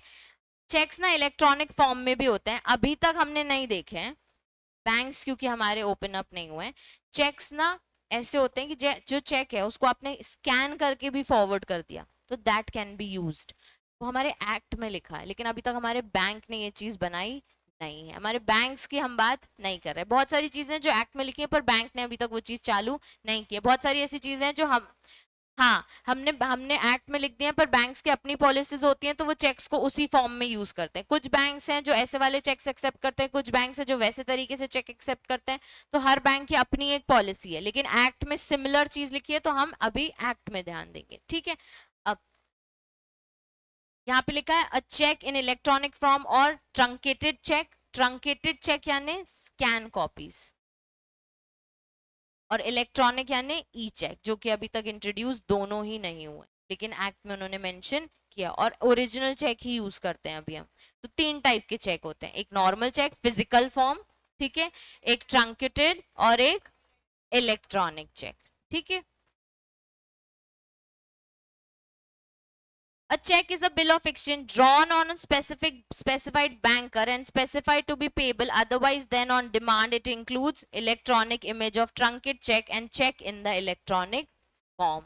तो आप बैंक को एक ऑर्डर देते हो, स्पेसिफाइड बैंक को, ठीक है, उसमें ऑर्डर होता है तो एक फिजिकल फॉर्म का चेक, एक इलेक्ट्रॉनिक और एक ट्रंकेट चेक। वो यहाँ पे दिया हुआ है सिंपल। पार्टीज कौन कौन हो गई चेक में? सिर्फ ड्रॉर, ड्रॉई और पे, उसमें holder, endorser, endorsee, same as bill of exchange. तो ड्रॉअर कौन है? The person who draws the cheque. यहाँ पे ड्रॉई कौन है? हमेशा नहीं, बैंक, बैंक हमेशा ड्रॉ। आप ऑर्डर किसको देते हो? बैंक को। हमेशा पैसे किसको निकालने हैं?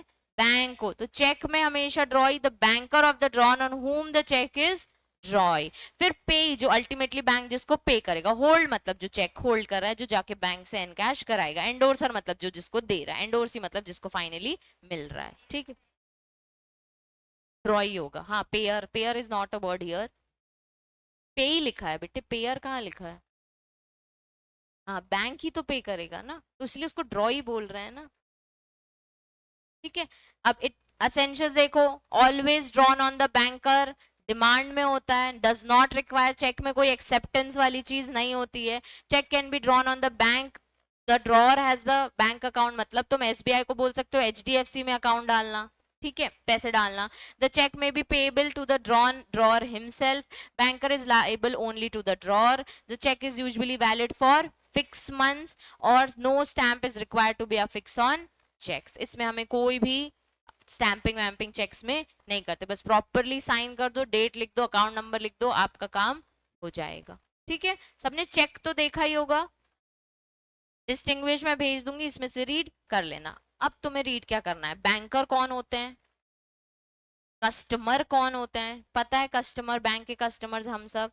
ठीक है, इनकी लाइबिलिटीज होती हैं बैंक की। बैंक कब रिफ्यूज कर देगा पेमेंट? बहुत सिंपल एग्जांपल दिए, बहुत सिंपल टर्म्स दिए हुए हैं कि जब डेट सही नहीं लगेगी, जब उसको डाउट होगा, जब उसको चेक में हाँ इनफ मनी नहीं होगा, जब उसको लगेगा कि चेक में कुछ प्रॉब्लम है, ओवर साइन है, एरर्स है, तब वो रिफ्यूज कर सकता है कि मैं तुम्हें पेमेंट नहीं दूंगा।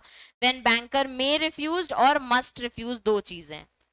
ठीक है, इतना तुम्हें रीड करके आना है। फिर प्रोटेक्शन ऑफ पेइंग बैंक और पेमेंट इन ड्यू कोर्स, ये सब हम कल से पढ़ेंगे। ठीक है।